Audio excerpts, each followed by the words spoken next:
Ndabaramukije mwese banywanyi bacu mukurikira amakuru n'ibiganiro dutambutsa kuri nombonesha kure mukunda muri benshi Shiramatsiko TV nane n'umwanya makuru yutageze ko ari karagarukwa ko cane amakuru tugaruka ku yaba ariko aravugwa cane mu birabana n'umutekano ibivugwa muri politike bivugwa mu birabana n'agateka kazina muntu mu ntwari bereye ndetse n'ibindi vyose mwanyegejwe biba biriko biragarukwa ko cane muri kano kanya tugiye kugaruka ku makuru yihutirwa agiye kubagizwe n'ingingo nkuru zikurikira muri ano makuru turaza kubabwira ifatwa ry'umumajoro w'u Burundi aho mu 2023 ivuga yuko yajeje gufata umumajoro akomeye cane mu ngabo z'u Burundi mu ntambara ziriko zirabera muri Republika Iharanira Demokarasi ya Kongo. Turaza kubabwira urupfu rubabaje rw'abasirikare benshi b'u Burundi baguye muri izo ngwano nyine zafatiwe mu uwo mumajoro.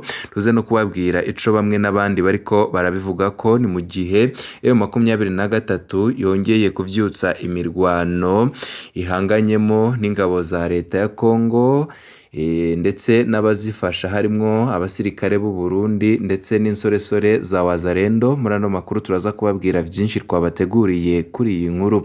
Muri ano makuru kandi turaza kubabwira kubijanye n'ibiriko biraba n'ubundi nga mu gihugu c'u Burundi aho umusirikare umu ex-fabu yoba yafashwe bunyuruzwe. Muri ano makuru turaza kubabwira ibiriko birabera nga mu gihugu c'u Burundi ni mu gihe muri CNDD FDD harimwo indyane za politike ndetse n'umutekano. Turaza kubabwira ifatwa ry'uyu nyine azwi ku izina rya Gahungu Tade. Muri ano makuru turaza kubabwira ubwoba bwinshi buri muri bamwe mu bategetsi b'u Burundi ndetse na bamwe mu basirikare bavuga yuko ubutegetsi bwa President Evariste Ndayishimiye ataco bwegeze bukora kuri ubu ngubu. Abo bose bakaba bariko barafatwa giturumbuka. Muri ano makuru turaza kubabwira vyinshi cane biriko biraba nga mu gihugu c'u Burundi. Byose nyine turaza kubigaruka ko muri ano makuru twabiguteguriye. Muri ano makuru kandi turaza kubabwira ku bwoba bwinshi bufitwe n'abashikiranganje nga mu gihugu c'u Burundi, nubwo bamwe bagaruka nyine bakavuga yuko ivyo bavuze batari babanje kuvyiyumvira. Muri ano makuru turaza kubabwira iterabwoba rikomeye cane ariko ruragirwa kuri bamwe mu bategetsi b'u Burundi muri CNDD FDD. Akaba ariho ibihanganye ndakorwa ko ivyo bihanganye nyine akaba ari vyo bitegeka abantu bose haba abashikiranganje ndetse n'abandi bategetsi bakomeye, akaba ari byo bituma ibintu bibandanya kuzamba nga mu gihugu c'u Burundi. Byose turagenda turabigaruka ko twabiguteguriye. Nimba utarafyonda kuri sabone canke se subscribe banzo fyonde ko kugira ngo uzurabana natwe mu nkuru n'ibiganiro twama twatambukishije kuri nombonesha kure mukunda muri benshi Shiramatsiko TV. Reka no makuru tuyatangurire kuri iyi nkuru nkuko nari mpejeje kubikubwira. Ari hehe Gahungu Tade? Indwi zibiri ziraheze atawuzi irengero rya Gahungu Tade, eka atanuzi icatumye anyuruzwa n'abakozi b'iperereza. Tubanze twibutse ko Gahungu Tade w'imyaka 49 aba muri quartier Kamesa zone Musaga mu gisagara ca Bujumbura, aho afatiye umukenyezi n'abana batatu asanzwe akora akazi k'ubushoferi mw'ishirahamwe ry'abigenga ricungera abantu n'ibintu Garda World Security rikorera mu gisagara ca Bujumbura hafi ya Jordanie Publique. Ku munsi wa gatanu hari ku igenekerezo rya 16 z'ukwezi kwa mbere mwaka wa 2026 twibutsa yuko Gahungu yatashe avuye ku kazi nk'igihe c'isaha 11 z'umugoroba, ariko yashitse mu rugo iwe abiwe bararindiriye ko ashika barabura. Kahise gato kuri Gahungu Tade. Gahungu Tade yahoze mu gisirikare ca kera abo bita ba ex-fabu igihe haba imyerekano mu mwaka wa 2015 yo kwiyamiriza ikiringo ca gatatu c'umuhisi Petero Nkurunziza.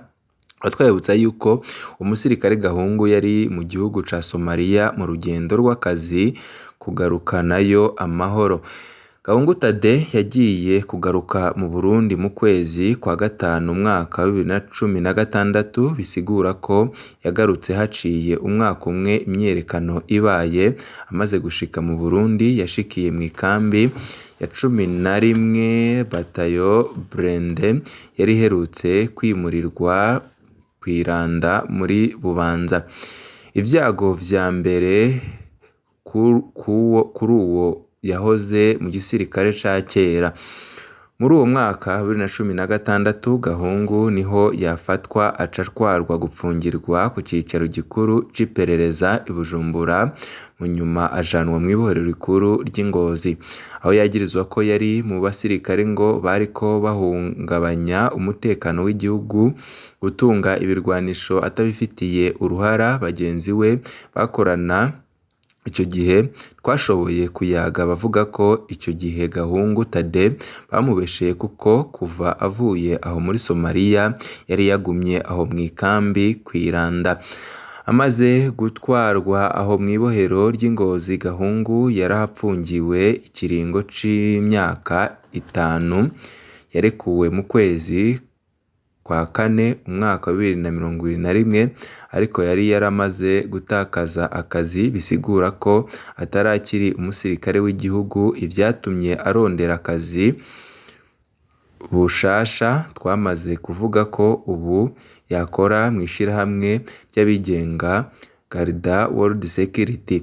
Amatohoza yacu kw'inyuruzwa rya Gahungu Thadée nk'uko tumaze kubishikiriza kw'igenekerezo rya 16 z'ukwezi kwa mbere umwaka wa 2026, Gahungu Thadée yaravuye hamwe ku kazi isaha 11 z'umugoroba. Atashe mu rugo twashoboye kumenya ko imbere yo gutaha hari nimero 2 zagumye zihamagara cane Gahungu Thadée. Izo ntazo dushimye gushira hano, kumbure hageze tuzobigarukako. Ikindi twamenye nuko Gahungu ariko arataha yaciye mu bunywero buri kw'ibarabara rya mbere rya Gasekebuye. Ni ubunywero buri neza na neza mu kabarabara k'Ibumbafu hafi cane ya Lycée Municipale Musaga, aho Gahungu yaciye kuharaba umuntu yari yamuhamagaye kugira bahahurire ahamusange. Uwo nawe ntiturashobora kumenya umwidondoro. Gahungu ashitse yabasanze ari 2 baca baba 3 ariko ntiyigeze amenya ko wewe asa n'uwatezwe umutego wo kunyuruzwa. Muri ako kanya haciye haza imodoka yo mu bwoko bwa Tiyayi y'ibiyo bitabona itagira imparati, yarimwo abakozi b'iperereza 3, 2 bari bambaye umwambaro w'igipolisi, uwundi umwe yari mu mwambaro usanzwe. Baciye bafata Gahungu bamwuriza muri ya modoka ica iragenda yerekeza hagati mu gisagara.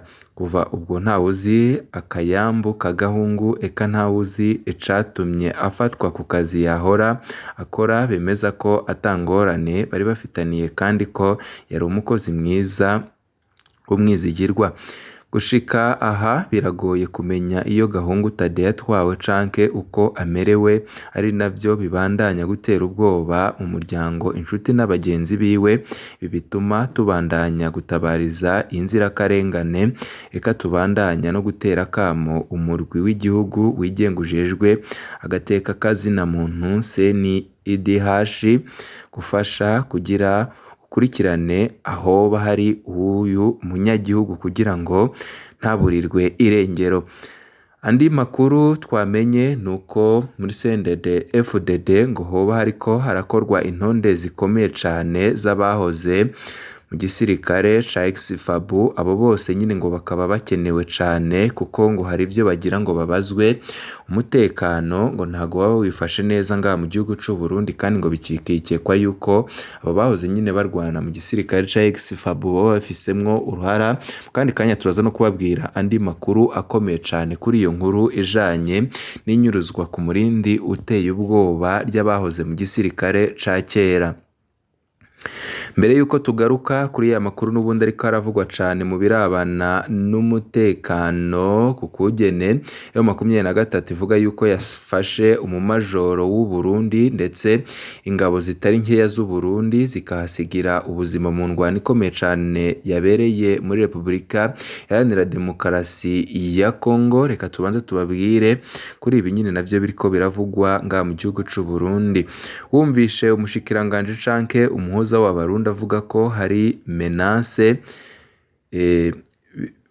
biratosekaza ubumwe bw'abarundi. Gabriel Rufyiri arongoye ishiramwe Oricome vyabishikirije mu kiganiro n'abamenyeshamakuru kuri uyu wa 4 z'ukwezi kwa kabiri umwaka wa 2026 i Bujumbura. Burya ikintu uvugiye imbere y'inama nshingamateka ni ikintu gikomeye gose gusumba n'ibindi bintu byose. Gabriel Rufyiri avuga ko vyerekana ko mu gihugu haba hamaze gukura ico bita les gangsters. Yagize ati murazi mu bihugu harimwo abo twita abagangster ndetse n'abakingmakers usanga nabo mu nzego z'igihugu bagira ingorane. Gabriel Rufyiri ngo yaratangajwe nuko mu bagora umuhuza w'abarundi harimwo abo mu butungane. Uwo arongoye Oricome ati ubwo butungane yarabutwaye imyaka myinshi. Aha yibaza nimba ivyo vyagiye bishika vyoba vyarabwiwe inzego zibijejwe. Kubwiwe ngo ivyo bitanga ishusho yuko hariho ibibazo mu gutwara n'uburongozi. Abona haciye umwanya ungana iki urya mushikiranganje avugiye birya bintu mu nama nshingamateka. Mwoba mwarumvishe umurwi wagiyeho kugira amatohoza kuri birya vyavuzwe. Ico nicerekana muri societe harimwo ibibazo. Gabriel Rufyiri asigura ko havuzwe amazu y'amazone yubatswe hatisunzwe amategeko. Avuga muri ivya CIAP Anagesa na FOMI yavuzwe ko n'umukuru w'inama nkenguzamateka Gervas Ndirakobuca. Iyaba byariko bigenda neza, Gabriel Rufyiri avuga ko mu ndwi zibiri canke zitatu bashinga amateka n'abakenguza amateka bari guca babwira abarundi uko ivyo bintu vyagenze. Uwo arongoye ishiramwe Oricome avuga ko mu gihe birya bintu vyoba vyaciye mu mugambwe ko atakundi boheza ngo babigenze.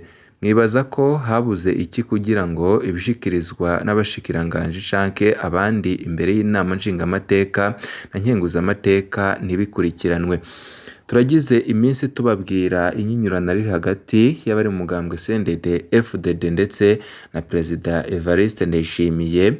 Twarababwiye urwanko ruri hagati ya Reveriyano Ndikuriyo ndetse na Ndayishimiye, aho Reveriyano Ndikuriyo yagiriza Perezida Evariste Ndayishimiye ko vyamunaniye gutwara, akaba adatinya no kubivugira mu ruhame mw'isinzi ry'abanyagihugu ko intwaro yabagaza ariyo yakoze ibintu vyinshi cane, ko intwaro zagiye zikurikira atani kimwe vyegeze bikora. Ivyatunguye benshi mu gihe Reveriyano Ndikuriyo atarasanzwe avuga nk'ayo majambo, ariko arasevya intwaro ya Perezida Evariste Ndayishimiye kandi ayirimwo, aho benshi batanguye kwibaza ivyoba biriko biraja mbere hagati ya Perezida Evariste Ndayishimiye ndetse n'umunyamabanga mukuru w'umugambwe uri ku butegetsi CNDD FDD Reveriyano Ndikuriyo. Aho amakuru ariko aradushikira avuga yuko nyine ibintu bibandanije kumera nabi, ku buryo ngo mubona ibintu bipfuye ivyinshi amategeko kugira ngo bipfe abayavuye hejuru. Mwarabibonye ivyakorewe ndetse n'ivyavuzwe ku mushikiranganje ajejwe ikigega cya leta. Mwarumvishe iterabwoba rikorerwa Laurentine Kanyana ndetse n'ibindi byinshi cyane bigenda bivugwa ko hari abategetsi badakorwa, ko abo ngabo na Perezida Evariste Ndayishimiye akora ko agasha. Ico bikoze bamwe n'abandi babona yuko icuka kibi kiri muri politike y'u Burundi kigiye kuzazamura ibintu bitameze neza, ngaho u Burundi bushobora kugwa mu mucanwa urenze n'uwo bwaguyemwo mwaka wa 2015. Mu kandi kanya turaza no kubabwira andi makuru menshi cyane ariko aragarukwa ko cyane, ni ngaha duce dusoza yarageze ko ariko aragarukwa ko cyane. Bibyiza kuri mwese nivyo ndabipfurije.